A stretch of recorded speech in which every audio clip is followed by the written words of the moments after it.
Hey everyone, happy Sunday. It is October 24th, so this is going to be the watch list for the week of October 25th. So, for those of you that follow me on Twitter, I did share some of my notes here from the weekend work, and I did post this in the options room. So, if you're part of the simpler options room, got that in there yesterday for you, yesterday afternoon. And if I scroll up any more here, you're going to start to see JC's trade alerts. So, you've seen too much already. But we're going to go through a few things here on this watch list. Now, the first line here is key. VIX and the extended indexes suggest a dip or potentially more could be around the corner. So, for a lot of things here on this watch list, ideally I'm getting a pullback, not just in the stock itself, but the overall market. On a few of these, there's a few I think you could work a long position early this week, but the Teslas, the Nvidias, etc., I'm looking for a dip there. But before we jump into the individual stock side of things, ridiculous reversal last week. It's almost a little bit sickening, really. Low volume, just this kind of ridiculous slow grind. You barely get a brand new all-time high. So we're a bit extended at this point. So once you're up here at 2 to 3, in this instance we're at 2 ATR, there is that growing probability sometime soon you're going to at least revert back to the 21 EMA. And I think you look for some sell signals here with the ready aim fire. So potentially, if you do come in here, it might just be your dip to the 21. And if you do find support there, you get bullish internals to support the idea of buying that dip. Then you're looking at things like the Teslas and Netflixes, etc. But it is the month of October, and the month of October can be an interesting one. And up to this point, and this is something JC's been noting in the options room, so far this month it's unfolded exactly like last year, where you get your initial, flush into October, you reverse right back to the upside, right back towards, and in this instance, to a brand new all-time high. At this point last year, we got another nasty flush down to test those lows. So, does history repeat itself? Not always necessarily, but here's what you got to take into consideration. We are extended. It's a low-volume push. The easy part of this push, even if we continue to grind from here, the easy part of the push is done and over with, and then you've got the setup here on the volatility index. So daily chart here of VIX, and you're just pretty much at this point, and I'm not even going to give you a specific number, 14.5, 15, whatever the case may be. You're down here at support. So typically down here at support, everybody's getting lulled into, call it complacency. Buying the dip is working again, buying those out the money calls is working again, and it's not that this happens quickly, so it's one of those things, might have not mattered last week, it might not matter this coming week, at some point it's going to matter. When you're hanging out at support here, we're liable to get these big sudden bursts in volatility. Now you couple the fact that we're at support with a potential ready aim fire buy signal, it's at least something to keep an eye on. So if this month of October and into early November is going to be anything like last year, where you get the initial flush, you get the big-time ridiculous reversal, and then you're right back down towards those lows. If that move is going to unfold, then almost certainly here you're going to need that big spike in volatility. So keep an eye out on that. And if anything here, if you're long anything that's extended, along with the overall market, I'd be taking profits here with that VIX signal setting up. So keep those things in mind, but let's jump into some of the notes here. And mind you, there are a few spots of the market I want to look to short. We're going to focus on longs here, just to keep a bit of a shorter video. And then for those of you in the options room, my mastery, we'll talk about the shorts together tomorrow. But for Tesla here, does the path to 950 take place without a single pullback? It is potential. It is possible, rather. I'd like to see a dip to the 8. I'd love to see a dip to the 21 EMA. But with such a strong move here, you might not get that dip. So if we don't get a flush to the 8, a flush to the 21, at this point, the only kind of play that would make sense, a few different things could make sense here, but you want to structure a trade where, if you wake up and Tesla's just dumping back towards the 21 EMA, you're going to be just fine. So smaller position, and I think maybe you're looking to do something like a butterfly up there at 950. So last week Henry did one, I think he alerted it on Thursday, with the center of the butterfly at 900. It was a pretty solid trade. not the point in time where I want to take a 10% position in out-the-money calls or a put credit spread. So something very low risk, potentially high reward, like a call butterfly up there at 950. Otherwise, if you get a pullback, then I'm looking to work my typical put credit spreads for a solid swing. So I do think you see eventually Tesla's up there through 950. That's a question, though. Do we rip another $40 without a pullback? If anyone can do it, it is a Tesla. Then in terms of a few semiconductors here, I like NVIDIA. I like AMD. Keep in mind you got earnings coming up, and it's extended. It's close to the all-time highs, but she is extended. I also like Broadcom here. Hit an all-time high on Friday. So they're all extended. They're all names I would take on a dip, potentially take on a dip, to the 8 EMA or the 21 EMA. So keep in mind, I'm not going to blindly get long a stock just because it pulls back to a moving average. But the 21 or the 8, that's where I'm starting to consider it. And typically I'm looking for, lower time frame squeezes, shifts of momentum. But for the semis there, those are a few that I like. Broadcom, AMD, and NVIDIA. Just be a little bit easy here with AMD. Earnings in a few days. Next one up here is AFRM. So, such a solid uptrend, and if you look at the green 10x bars here, you got bullish momentum. On your weekly, your 3-day, your daily, probably under the surface as well. Now the easy trade here would have been to build a position back in that daily squeeze at the 21. So at this point, it's more of a, call it, continuation trade. So for these continuation trades, you might get your dip to the 21. Sometimes you're going to get your consolidation here at the 8 EMA. It's kind of the pit stop for a stock that's really moving quickly. So what I like to do here is start to look for squeezes on top of that daily 8. And we have a 4-hour squeeze, a 2-hour, a 1-hour, a 30-minute, all the way down to the 15. So you got a strong trend on your daily chart.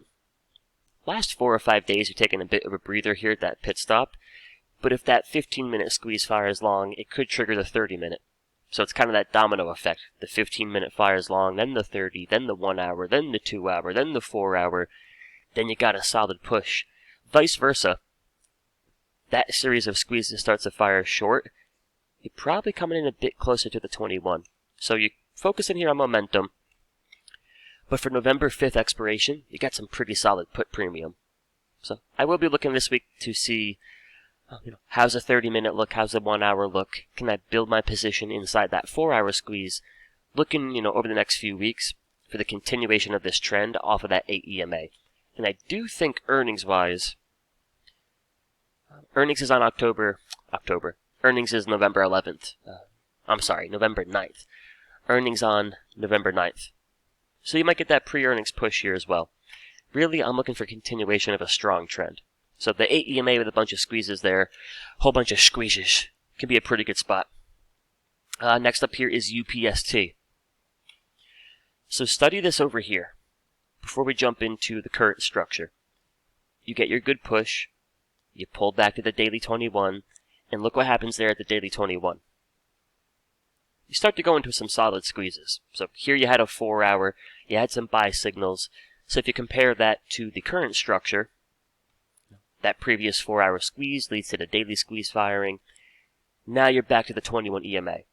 So what I'm looking for here now is, if there's any bearish momentum on my 30-minute chart, my 1-hour, my 2-hour, I'm looking for that bearish momentum to disappear. I'm looking for support here at the mean. And then I'm looking for squeezes and buy signals.